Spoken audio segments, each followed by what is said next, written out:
Let's talk a little hockey. Abby LeBar in the house, so we got to talk some ice. Let's talk about our squads. The Rangers, Devils, Isles. A lot of stuff going on between all three. We got first place to a ton of drama with the blue shirts. Isles kind of middling, but still can put it together for the rest of the year here. Let's start with the blue shirts. I mean, it's ugly right now. Let's be completely honest with what's going on. They started the season 12-4-1. They are now 15-15-1, 3-11 their last 14. But still a lot of positive things that could get in order. They're still a favorite to make the playoffs. That's a positive. They are making changes internally. Mm-hmm. What do they need to do, Abby LeBar, to get rolling? What do we make of them right now? I mean, this is a team coming into the year we had high expectations for. They're the marquee hockey team in the area, and they're struggling. President's Trophy winners. So talk to me. This team needs a closed-door team meeting, like stat. I'm thinking like baseball. I've been covering baseball for a while now, but seriously, like, I think there's something going on in that locker room from a culture standpoint. You have these veteran guys like Mika Zibanejad, Vincent Trocheck. Like, they're just not producing right now. Obviously, the Trouba situation was a big deal. And so you have this veteran group of guys that have the talent, they have the experience. They're the ones that need to step up right now.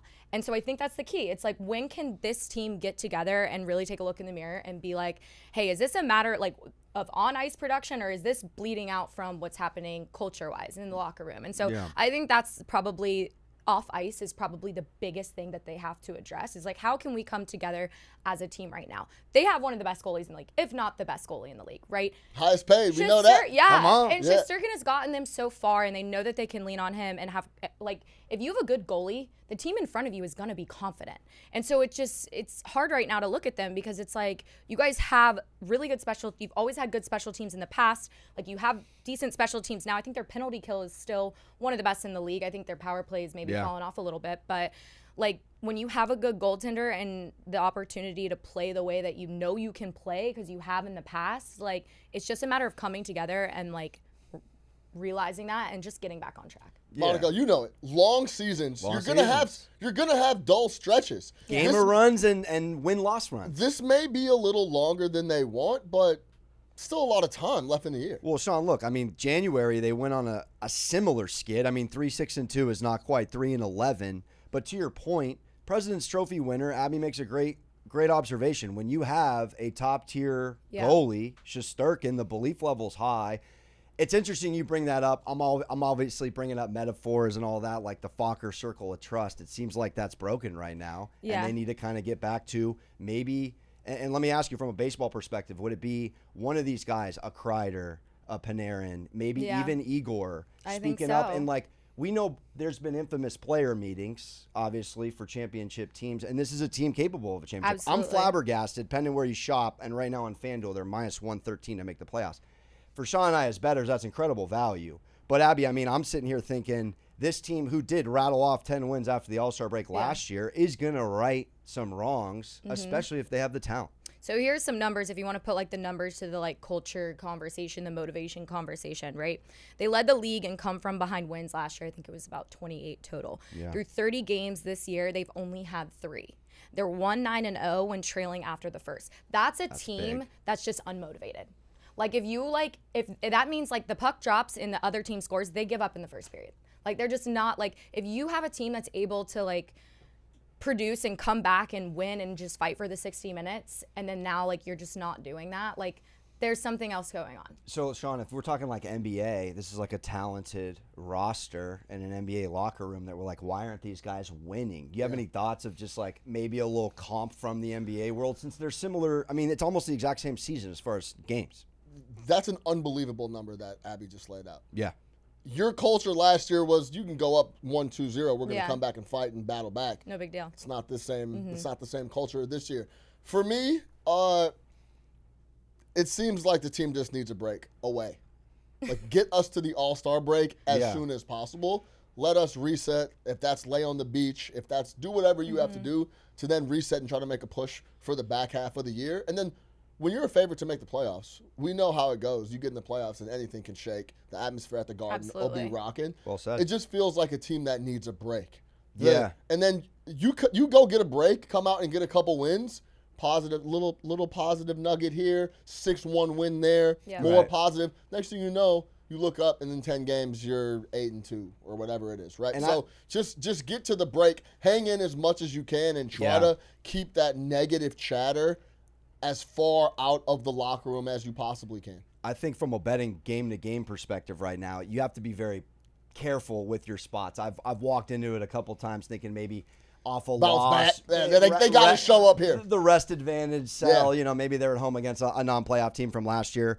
I suppose my takeaway from betting them game to game right now would be probably back unders and back the defense, because even the Preds game the other night, the 2-0 victory for Nashville, they were in it the whole game because of Igor. And so this is a team also with Quick, who's a decorated backup. I feel like even he is somebody who's a vetted, really former star in this league that has the cachet to step up and speak up. But I think if they're going to get right, it's probably their defense leading their offense, not the other way around. Agreed. Let's talk about the team that's actually in first place. Yeah. The New Jersey Devils, first in the Met, 21-10-3 as we record this. Talk to me about them. We know the studs, Brett, Hughes. They were the young guns couple years ago. They lay an egg last year to their standards. We thought they were going to be the young guns coming in. They'd make a statement. Man. They almost are making that statement now. Abby, talk to me about the Devils. I see you out in Jersey. I've become you're a Devils girl. You're about them. I feel like I can't claim like a team, but let me just say the Devils have welcomed me, right? Yeah. Their mascot and I are like besties now. Like, incredible. I love going to the games. They're so, it's fun. But it's a fun team to watch. It reminds me a lot of Carolina. I covered Carolina for many years and just kind of saw their progression of like bringing guys in that made their debuts, like Marty Necas made his debut when I was working there, and I knew he could be the player he is, and then, you see him develop in where he is. And so you look at this Devils team, they have very similar young talent. A couple years ago, a lot of this group went to the playoffs. So these guys have postseason experience. And so you can look at that and you can say, okay, they know how to play in the postseason. Last year missing, I think that lights a fire under them. And when you have young, hungry players, that's going to be, from a culture standpoint, they're going to want to come back and get back to the playoffs because they were in it and then they were out. So I think from a attitude, culture standpoint, this young core, everyone's like, oh, they're too young. No, like they're going to be Well, really to play off that, they were young and they were just out there freewheeling and they were winning games. Yeah. So then they're like, the young then kicks in the offseason, like, oh, maybe we are really good. We'll just show up this year. We can compete in the NHL. And they got smacked in the mouth. Yeah. Now it's a combination of both. We're young. We know what it takes a little bit, and now it's showing up. Well, they added the pieces, and you said it for the Rangers. They need a little more defense, and I think that's a sneaky stat to look at for this Devils team. Like, yes, okay, their goaltending numbers are good, but how about that blue line in front of them? Like, Dougie Hamilton led. Dougie Hamilton and Brett Pesce are two guys that I covered in Carolina, and I know really well, and they're both incredible players. Dougie and so scores, seeing them play together, so like that blue line for the Devils is one of the biggest reasons I think they can also sustain something really good throughout this season. They're a very evenly leveled like team. Like if you look at every single unit, balanced. I was trying to look at last year. I mean, they were bottom 6 in goals against. They're now top 5, and that's a big kudos to Markstrom. Obviously, you mentioned the blue line, but when you are second best in power play and 8th best in penalty kill, and to your point, Sean, you got older in a better way. We're not talking over 30s. We're talking like mid-20s to like late mentally 20s. Better. Yes, but I mean, mentally older. Exactly, but you have Jesper and you have Jack, 2 top 10 guys over 40 points in the league, which is unheard of. And then they're not even leading the team in goals. It's Nico. It's Heishier with 16, who came out firing this season. So they're so decorated, 6 guys above 20 plus. I wanted to ask you, though, I guess because I'm trying to get better at betting the sport, is this, since you've covered inside a locker room, the juju phenomenal over there? Could it get even better? Yeah, I mean, I think absolutely. Like when you're talking from a betting standpoint too, specifically for games, I think you're looking at the opposing like teams' goal totals. Always take the under right now. I would say, let's see, 5th best in goals allowed right now, and that's like less than 3 goals a game. So that's a good number to always look at for this team. I think you have to keep like paying attention to that blue line because everyone naturally, like you said, is looking at the forward group. And I think when some of those other guys get hot, that's when you start taking a lot of those offensive numbers. Listen to this, since we all cover line to line, shout out FanDuel. 21 wins for this Devils team. 18 puck line covers on those wins. That's good. Yeah. Their goal differential, top 5 in the league. When they beat you, they bury you, and that is incredible for a young team. If they're winning after the first period, they're closing the game like 93, 94% of the time. It's a fun team to watch. They get out, score. Puck covers. If we were doing that in the NBA, 21 wins, 18 covers, that's insane. Yeah. So that's just speaks to, obviously, this team in great form. All right, let's wrap it up. Let's talk about the Isles. It's actually, we go from right now the bad. Now we're in the middle here. Yeah, with we're the kind of Isles. backwards here. Let's go out to UBS. Yeah. First of all, get out to UBS if you haven't. Phenomenal arena. You haven't been yet? I went when they first opened when I was covering the Hurricanes, but I haven't been since I've been here. Yeah. First time I went out, I got off. Been to Rangers games and Devils games, but no, it's a great amount. It's a little bit out there. I got off on Hicksville, thought I was in Alabama. Got a little nervous. Middle of the winter, it's dark out. I'm like, I'm a long way from San Diego. But once I got back to, obviously, it's Elmont, UBS. That's the exit on the LAR. Phenomenal. Yeah. Great atmosphere. It's a racetrack. I know. It's a track. We got to get out there. Oh, we got to get out there. Anyway. Can I come? Yes. Yeah. Let's talk about the Isles. They can't win the tight game. It's a weird time for the Islanders. I don't think I almost look at the Islanders and I see a lot of what we're seeing from last year, right? I think they can make the playoffs. I think they could be competitive. I really do. It's good value right now. I just think they're unlucky right now. I don't think they're getting. I think they're getting opportunities. Okay, for instance, last night they got shut out. Okay, but they outshot the Hurricanes. I know that was. So it's that's a sign that they're doing something right. They're getting the chances, but just the pucks aren't bouncing their way. And that's again, goes back to it's a long season and you're going to have those ebbs and flows. But I don't look at this team like I look at the Rangers and say, oh, they need to have a team meeting. I just think it's going to be a matter of getting the healthy guys super healthy again because they had a couple guys just recently come back. Yeah, well, Barzal has been their dude from last year. He was out. I mean, he's almost the emotional leader of that club. Yeah, so I just think they're in an unlucky spot right now. But when you look at the numbers, I think they are doing the right things. I will say this. The bad luck has been going for a while. They led the league last year in OT losses with 16. They have 7 this year. It is an interesting – I think that's also a culture thing too. I can guarantee you they're getting into overtime now and feeling a little uneasy about it. Here we go again. We're in extra time, and we haven't had a lot of success. Let's talk about the special teams. Yeah.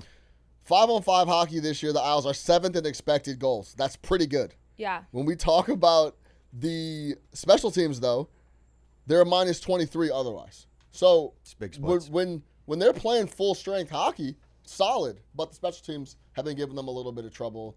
And that's where they got to clean it up. Yeah, I can't get out of my head that last year they run the table 8 of the last 9 down the stretch to ink a playoff berth. I mean, they're over 2-1 right now to make the playoffs. You mentioned it, Abby.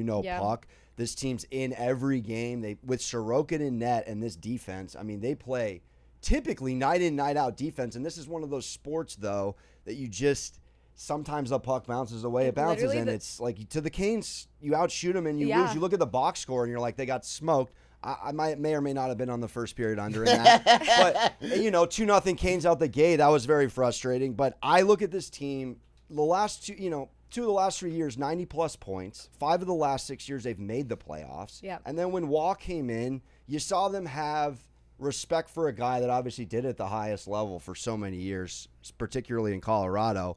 But, yes, I mean, this is, I think, a sport where, a little pinball-esque. Will it bounce back your way? Will the pendulum swing? Right now, if you're confident in them to make the playoffs, I mean, Pete, what do we got? We got over 2-1. It was on line to line earlier this week. So some good value for the Island. I think it's good. I like it. I don't think Islanders fans should panic yet. You can also look at the total points scored. That fluctuates a lot more, or a lot less. 80. Will they go over 85.5 points? Yeah, I mean, look, Palmieri's playing out of his mind. Horvat and Nelson are pretty stable pieces. They go out and get Horvat last year. He's been a little underwhelming offensively. But when Barzal starts to get going, I think this is a team that can, again, defense turns to offense. They start to pick off these lesser opponents, maybe rattle off some wins. Rangers, Devils, Isles talk with the Queen, Abby Labar. Shout out the Sabres, too. Shout out the Sabres.